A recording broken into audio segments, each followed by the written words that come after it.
When people think of creating food sources on their property for deer and other wildlife, the first thing that comes to mind are food plots. While these can produce a high volume of palatable forage, another great option is to plant trees. A variety of soft and hard mass orchards, if cared for properly, can provide another great source of nutrition year-round, taking the quality of deer on your property to the next level.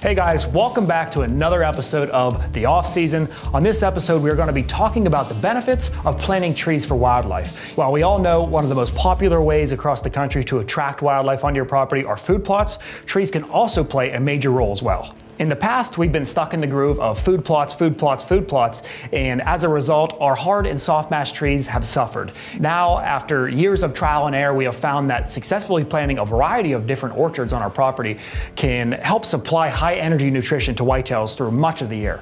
Now, it isn't as easy as just digging a hole and throwing a sapling in the ground. There's much more that goes into it. The first thing you want to look for is a nice sunny area with full all-day sun. Morning sun is most important. It helps dry off the foliage, which helps prevent disease. Second, and we cannot stress this enough, do a soil sample to see exactly what your soil needs. Apple trees in particular require a pH between 6 and 7, along with well-drained soil. If your orchard location doesn't have optimal pH level, we can recommend liming the area to help increase the soil's pH, or use the process of collecting soil samples to find a more ideal location. Third is to choose a diversity of fruit trees, but most importantly, trees that will thrive in your region of the country.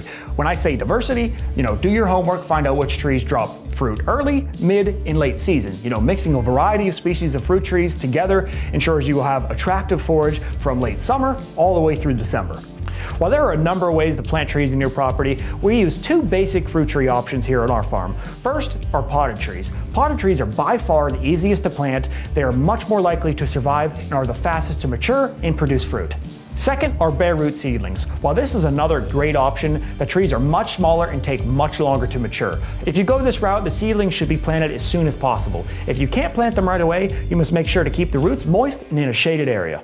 We recommend spacing your apple trees about 20 feet apart to leave space for future growth as well as sunlight to cover the entire tree throughout the day. Now, if you live in the Northeast like us, then the best time to plant is late winter into early spring. In this time frame, seedlings are dormant, producing a much higher survival rate when you transplant them. So now I want to talk about the planting process. You want to make sure you're only digging holes deep enough to fit the root system.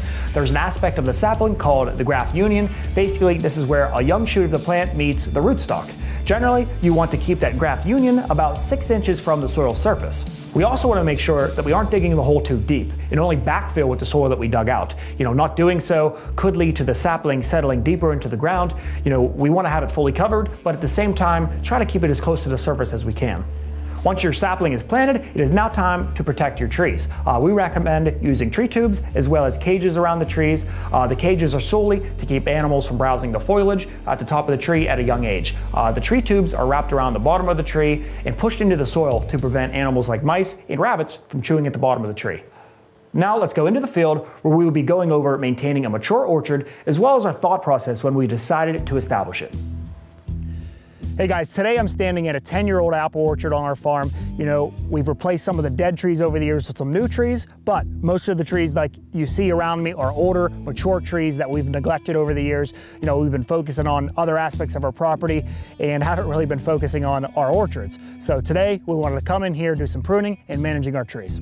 Ideally, guys, the best time to prune a tree is right when you put it in the ground, when it's young, so you can help it establish that future shape. But if you have mature trees, like all these ones are around us, the best time to prune is late winter and early spring when they're still dormant.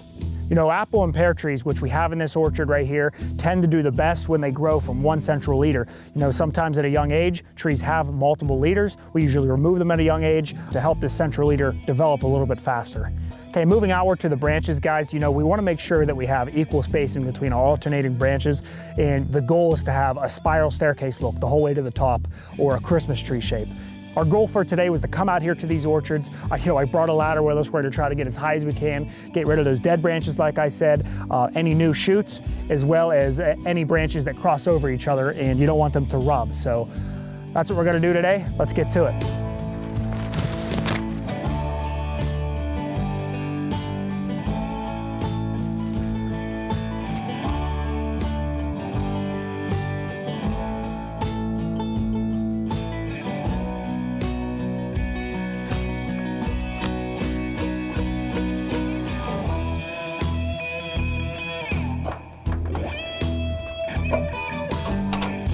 Hey guys, we just got done pruning all these trees.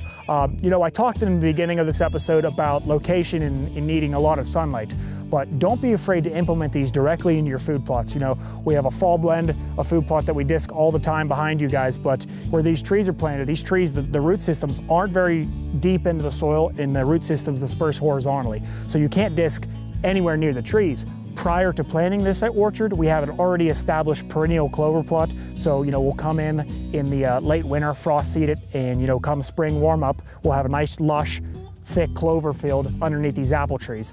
Now, clover is also super beneficial to establishing your apple orchards because, you know, I'm sure everybody has seen the little white flower that's in clover. You know, bees will gravitate toward those flowers and in return, pollinate your trees. At the same time, your clover is putting nitrogen in the ground, which your trees then absorb. But that's it for this apple orchard, guys. On to the next. Well, there you have it, guys. That's our strategy of implementing fruit trees onto our property. As always, our way might not be the best way, but it is what has worked for us for so many years. While it may take a couple of years before your trees start producing, eventually they will, and they will produce plenty of forage, giving animals another food source they don't have anywhere else. Whether you choose to plant hard or soft mash trees, one thing is for certain, this is a management practice every land manager should get behind. Once again, thanks for watching The Off Season.